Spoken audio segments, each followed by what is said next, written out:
Welcome to The Explainer.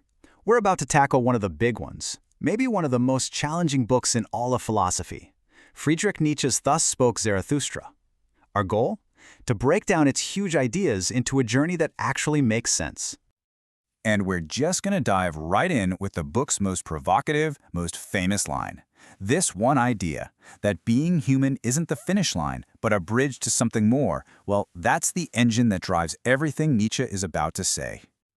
Now, to really get what Nietzsche is building up to, we first have to understand the world he saw falling apart around him. See, he wasn't just writing philosophy in a vacuum. He was diagnosing a massive cultural crisis.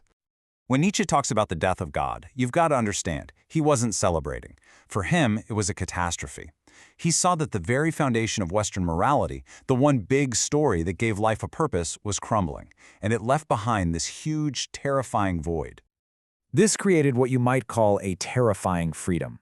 I mean, if there's no divine plan, no ultimate judge watching over us, no promise of heaven, then what's the point of any of it?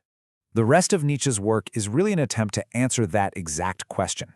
Suddenly, the responsibility for meaning falls squarely on our shoulders. So where do you even begin? How do you start to create meaning in a world that has none? Well, Nietzsche gives us this powerful allegory for the spiritual journey. He calls it the three Metamorphoses. This isn't just a quick fix. It's a deep, profound transformation of the spirit.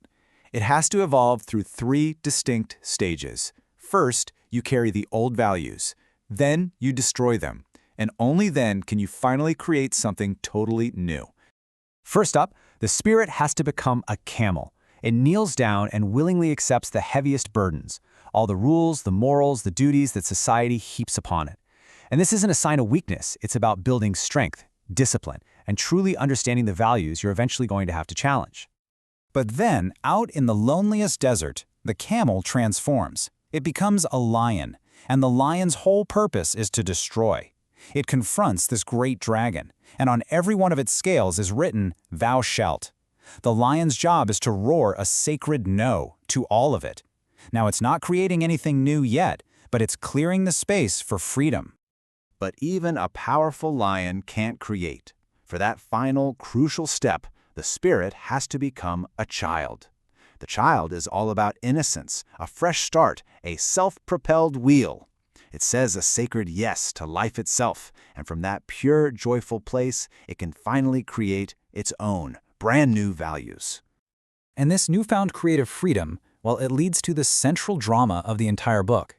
Humanity is now standing at a crossroads. We face a choice. Do we climb toward something greater, or do we shrink into something pathetic? This is the exact question Zarathustra puts to the crowd in the marketplace. If we're supposed to overcome ourselves, what are we even trying to become? And maybe just as important, what are we desperately trying to avoid? And here are the two paths, laid out plain as day. On one side, you've got the Overman, the Übermensch, the one who uses this freedom to forge a new meaning, right here on Earth. And on the other side, you have the last man, who uses that same freedom to chase nothing but comfort, security, and a kind of bland, shallow happiness. The Overman isn't a new species or some kind of superhero. He's a new kind of human, someone with the spiritual depth of a vast sea, able to take in all of life's suffering and its challenges and just absorb them, transform them.